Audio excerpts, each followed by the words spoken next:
focus from the macro to the micro, this is a very small project, effectively 2 rooms on top of each other. The muse of the new town, traditionally the confines of bold modern architecture, so that it's not seen down the back roads. We were asked to convert a ground floor workshop and its disconnected space underneath it together to make a small house. Circus Lane has quite a lot of Richard Murphy architecture on it, actually, incidentally. But this is how the building was when we started. So the top floor was a silversmith's workshop, and through a hole in the floor that was made by our clients, there was this vault underneath, the only connection down the ladder, after they made the hole, with a connection up to the street. On the right hand side of the middle picture was a coal chute, and that was really the only original way to get in, apart from the bricked up entrance which went into the next door arch. Series of archways holding up Circus Lane, stopping it to slide down the street. This started to trigger off all sorts of ideas about being underground, inspirations from Soane about how to get light way down into the bowels of a building, cutting into ground and solidity.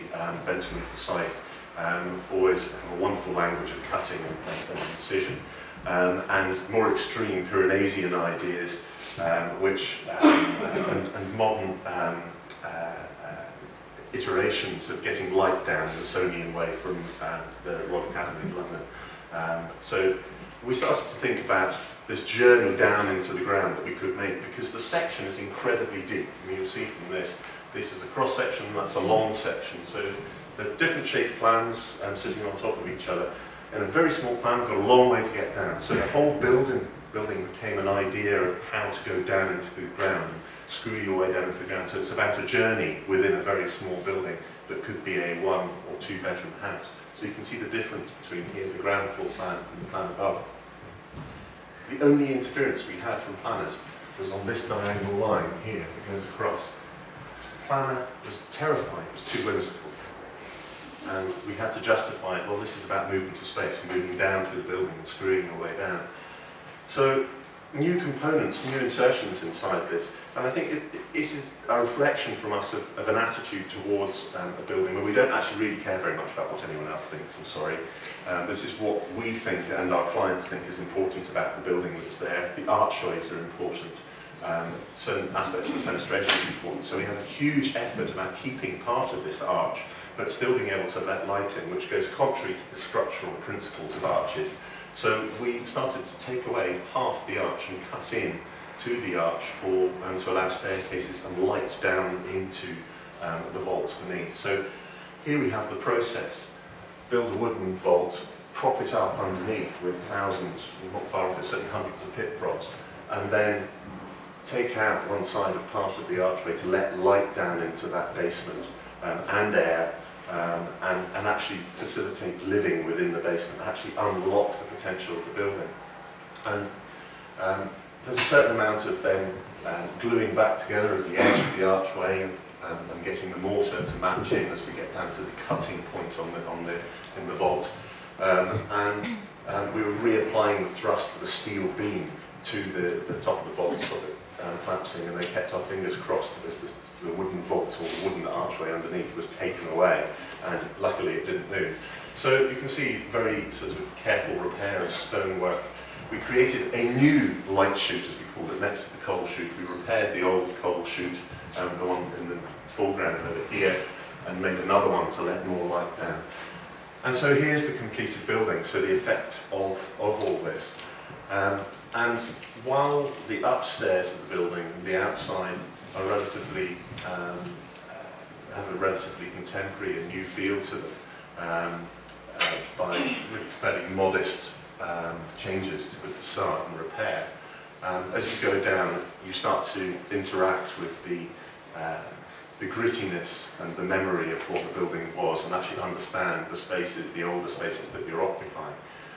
And we took a subjective view of what we felt was worth it, and we actually loved this vault. And we were very lucky, so fingers crossed, that it scrubbed up well. It was a very nougat-like creature, and it was a combination of brick and of stone. So as it was gently scrubbed back and then sealed with stone seal, it came up very nicely. But here we have the sort of shattered floor planes that allow light to come through into spaces, and different levels, one for the kitchen, one for a sort of seat come access deck coming down, the glass slot in the ceiling, the one that the planner didn't like the diagonal angle on, and various bits of glass to let light get into every single space, so you don't have this sort of disconnected feeling of where the heck am I anywhere in the building. It is, or was, expensive. It was, some people might say, indulgent, given the cost of doing it. Did all this effort, was all this effort worth it? Would it have been half the interesting building it was if we'd just gone, just take the vault out, let's just get rid of it? Could have done that.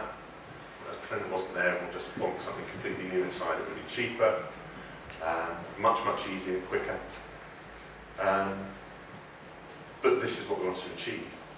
And maybe there's a reflection on a wider macro scale within the World Heritage Society of attitude towards what is of value within the Heritage Society. You need to do bold and expensive things sometimes to really be able to engage in a joyous way with what you have and what is of value. And I think this is my last slide, just showing all sorts of little architectural tricks of layering mirrors.